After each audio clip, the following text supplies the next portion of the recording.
মহোদয়ের সাথে এই প্রসঙ্গে বার দুয়েক আমার কথা হয়েছে। এটা সত্য, আনুষ্ঠানিকভাবে এটা ডিসি সাহেবের এখতিয়ারে নাই, যেহেতু প্রভাবশালী সিটি কর্পোরেশন সরাসরি মন্ত্রণালয়ের সাথে যুক্ত।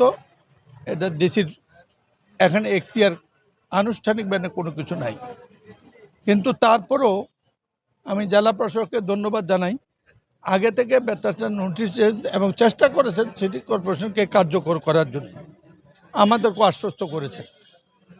আপনারা জানেন প্রায় 15 দিন আগে আমরা প্রথম চিঠি দিয়েছিলাম উপদেষ্টা বরাবর সরাসরি। এই পরে আমরা আজ পর্যন্ত কোনো এর প্রতিক্রিয়া জানতে পারিনি। এইদিকে নাগরিকদের যে পরিষেবা, এইটা জিরোর কোঠায় পৌঁছেছে। কোথাও সিটি কর্পোরেশন কোনো এক্সিস্টেন্স নাই। এমনকি যে বর্জ্যগুলো সেইটাও হাইওয়ের পাশে জনবসতিতে ফেলে দিয়ে চলে যায়, কে বাড়া কখন। তারপরে কথা ছিল সিটি কর্পোরেশন গত 15 বছরের উৎপত্তি হিসাব নিকাশ, এইটা নিয়ে আজ পর্যন্ত কোনো কার্যক্রম শুরু হয়েছে বলে আমরা শুনিনি। অনেক কাজ নিয়েছেন কাউন্সিলরদের নামে, এটা কুমিল্লা সিটি কর্পোরেশন কনভেনশন রীতি হয়ে গেছিল, কেউ কাজ করবে না, করবে এই কাজ নিয়ে তারা পলাতক। অথচ এই কাজগুলো হচ্ছে, কারা করছে এই কথা কেউ কাউকে বলে না, এবং এগুলা মান নিয়ন্ত্রিত হচ্ছে কিনা সেটাও কেউ বলে না। আমরা এখানে এই ব্যাপারে সুনির্দিষ্টভাবে আগে আমি গিয়েছি, কিন্তু আপনি সিটি কর্পোরেশন যদি জানো তাইলে আপনি কেউকে পাবেন না, বিশেষ করে রোববারে আর বৃহস্পতিবারে। এই দুরবস্থা চলতে পারে না। শুক্র শনিবার 2টা দিন সপ্তাহে বন্ধ। সিটি কর্পোরেশনে একটা মৃত্যুর সনদের জন্য বা কবর দাফন করার জন্য দায়িত্বশীল কোনো কর্মকর্তাকে খুঁজে পাওয়া যাবে না। এই যে দুর্বিষহ জীবন, এইটার নাম নগর জীবন নয়। আমরা বহু প্রত্যাশা করে কুমিল্লার দক্ষিণের মানুষ, আমরা দক্ষিণ পৌরসভা করেছিলাম, যেটার আয়তন 35 বর্গ কিলোমিটার, কুমিল্লার আয়তন হলো 17 বর্গ কিলোমিটার। আমাদের রেভিনিউ হলো বর্তমানে 10 কোটি টাকার ঊর্ধ্বে। তারপরও আমরা এই পর্যন্ত এক বর্জ্য ছাড়া আমরা আজ পর্যন্ত কোনো পরিষেবা পাইনি।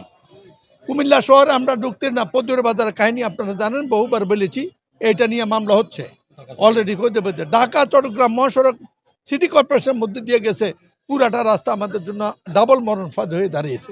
এমনি ঢাকা চট্টগ্রাম মরণ ফাঁদে রূপান্তর হয়েছে। এ নিয়ে সুনির্দিষ্ট বক্তব্য দেওয়া হয়েছে, সব কিছু নিয়ে, প্রবেশ পথ নিয়ে, নগর জীবন নিয়ে, সব কিছু নিয়ে বক্তব্য দেওয়া হয়েছে। সর্বশেষ বলা হয়েছে এখানে একজন স্থায়ী প্রশাসক দেন, সরকার থেকে দেন, যিনি থাকবেন সপ্তাহে 7 দিন। একজন সচিব দেন যে স্থায়ীভাবে কাজ করবেন। এই সমস্ত ব্যাপার একজন মেয়র দেন যিনি স্থায়ী থাকবেন, একজন নির্বাহী দেন যিনি স্থায়ী থাকবেন। আজ পর্যন্ত এর কোনো প্রতিকার পাওয়া যায়নি। সর্বশেষ আমরা কালকে সিদ্ধান্ত নিয়েছি, যৌথভাবে কুমিল্লা বাঁচা মঞ্চ, ঐক্যসংগতি পরিষদ, নাগরিক কমিটি সবাই মিলে আমরা সিদ্ধান্ত নিয়েছি যে 1 থেকে 1.5 মাস আমরা সময় দেব, অর্থাৎ এপ্রিল মাসের 20 তারিখ বা 22 তারিখ পর্যন্ত। তারপরে 27 তারিখ নাগাদ আমরা কুমিল্লাতে নাগরিক সমাবেশ ডেকেছি, নাগরিকদের সমাবেশ। সেই নাগরিকের সমাবেশের মধ্যে যদি এর মধ্যে কিছু না হয়, আমরা সেখানে একটি সিদ্ধান্ত নেব, হয়তো সিটি কর্পোরেশনকে কার্যকর করো অথবা সিটি কর্পোরেশনকে বিলুপ্ত করো, আমাদেরকে আমাদের মতো বাঁচতে দাও।